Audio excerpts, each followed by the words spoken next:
श्री सद्गुरु महाराज की जय। श्री सद्गुरु महाराज की जय। श्री सद्गुरु महाराज की जय। आप सभी श्रोताओं को विद्यानंद बाबा बेस्ट चैनल पर स्वागत है। आप इस चैनल से परमाराध्य के प्रवचनों को श्रवण करते हैं। बराबर आपके लिए यह चैनल तैयार रहता है। आप इसी तरह से सुनने का अनुग्रह करें और स्वामी विद्यानंद बाबा के स्वर में पाठ श्रवण करते रहें। अब आगे की कड़ी में प्रवचनों को बढ़ाते हुए मैं पाठ करने जा रहा हूँ। श्री सद्गुरु महाराज की जय। सत्संग सुधा वचनामृत भाग तृतीय। संत सद्गुरु महर्षि में ही परम जी महाराज का प्रवचन। बात बात में गुरु की आवश्यकता है। बंदों गुरुपद कंज कृपा सिंधु नर रूप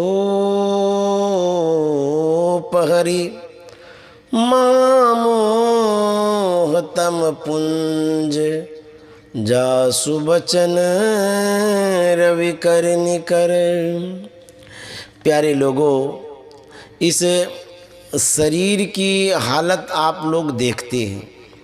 शरीर की हालतों में जो अच्छा या बुरा कुछ उपजते रहते हैं वह सब आप लोग जानते और भोगते हैं।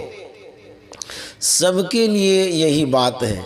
मेरा यह शरीर है, मेरा मन है, मेरी यह बुद्धि है इत्यादि लोग बोलते हैं। यह मेरा कहने वाला कौन है?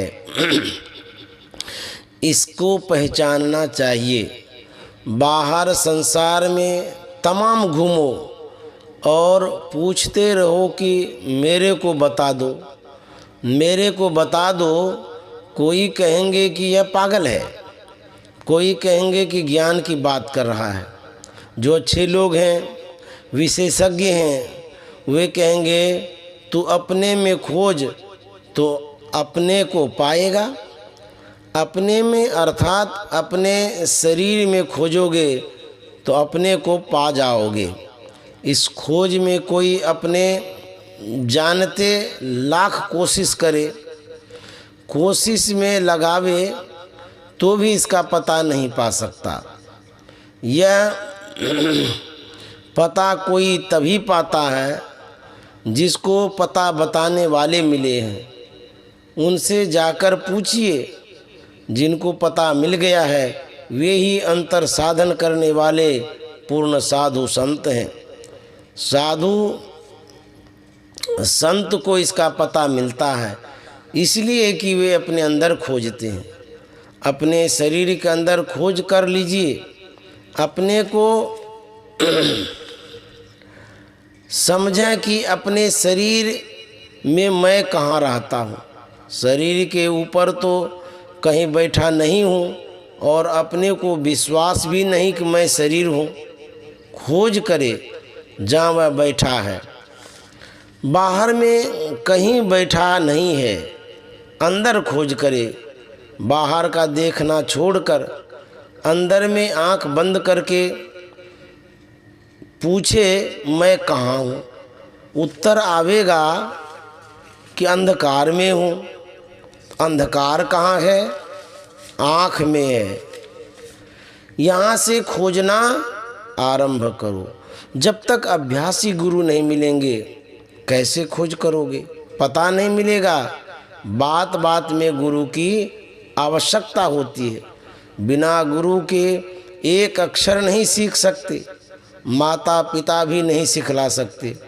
ऐसे गुरु जो बता दें कि अंधकार में कहाँ हो, वहाँ से कैसे चलना होगा, ऐसे गुरु कहाँ मिलते हैं? सत्संग में मिलते हैं। सत्संग में यह ज्ञान उपजता है कि गुरु की खोज करो। इसलिए ईश्वर की पहली भक्ति संतों का संग है। दूसरी बात है कि सत्संग में जो वचन हो उसे खूब प्रेम से सुनो। तीसरी बात है कि उस सत्संग वचन में जो गूढ़ बात हो उसको जानो। इसलिए गुरु की ऐसी भक्ति करो कि जिसका अंदाज़ा नहीं। सदा गुरु के साथ में कोई रहे यह भी संभव नहीं। इसीलिए कबीर साहब ने कहा है, जो गुरु बसे बनारसी, शिष्य समुंदर तीर, एक पलक बिसरे नहीं, जो गुण हो ये शरीर। हमेशा गुरु की याद करो। द्वापर युग में द्रोणाचार्य एक गुरु हुए थे। कौरव पांडव को वे धनुर्विद्या सिखलाते थे। एक भील पुत्र भी गया उनसे सीखने के लिए, तो आचार्य द्रोण ने कहा, मैं राजकुमारों को सिखलाता हूँ, दूसरों को नहीं। वह भील पुत्र था एकलव्य। उसने द्रोण की मूर्ति बनाई और उसका ध्यान करते हुए धनुर्विद्या का अभ्यास करने लगा। होते होते वह उस विद्या में इतना प्रवीण हुआ जितना अर्जुन भी नहीं था। एक दिन ये लोग जंगल में घूमते थे। एक कुत्ता भी उनके साथ में था। वह कुत्ता एकलव्य को देखकर भौंका, तो एकलव्य ने उस कुत्ते के मुंह में इतने तीर मारे कि उसका मुंह तीरों से भर गया, लेकिन एक बूंद भी खून नहीं गिरा। कुत्ता जब इन लोगों के पास वापस आया तो इन लोगों को बड़ा आश्चर्य हुआ। उस कुत्ते के पीछे पीछे ये लोग चले। वह कुत्ता एकलव्य की कुटिया के पास खड़ा हो गया। द्रोणाचार्य ने पूछा, वह विद्या तुमने किससे सीखी?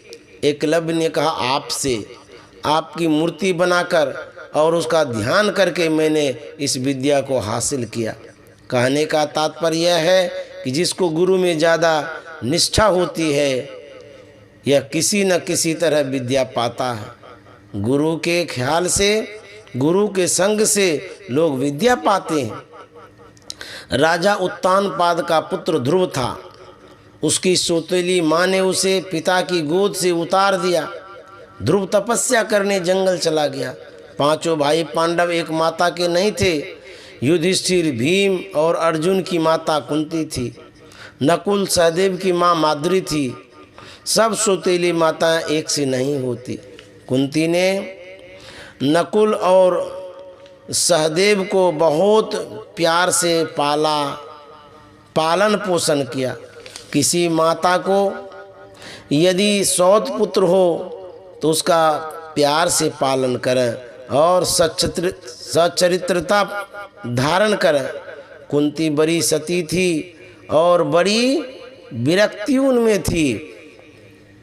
महाभारत युद्ध के बाद जब पांचों भाई पांडव का राज्य हुआ तो धृतराष्ट्र और गांधारी दोनों जंगल चले।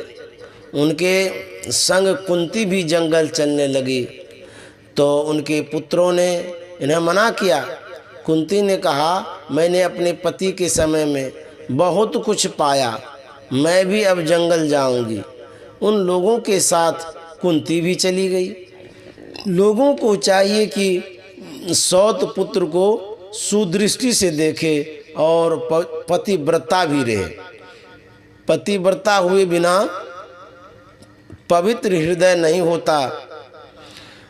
पुरुष को भी चाहिए कि श्री राम की तरह एक पत्नी व्रत धारण करे और ईश्वर भजन करे।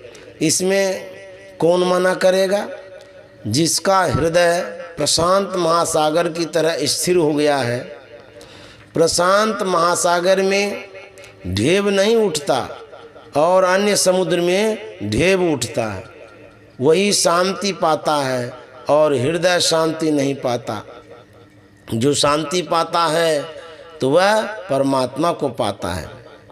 जैसे आकाश का अंश पटाकाश, घटाकाश, मठाकाश होता है, लेकिन अभिन्न अंश है। इसी तरह बिना टूटा फूटा हुआ अंश जीवात्मा परमात्मा का अंश है। अंश तो आवरण बनाता है, आवरण टूट जाए तो अंश नहीं रहेगा, अंश अंशी में मिल जाता है। यह प्रशांत महासागर की तरह स्थिर हो जाता है। जैसे ईश्वर है, उन ईश्वर से मिलकर वह भी ईश्वर हो जाता है। इसी सब बातों को संत मत बतलाता है।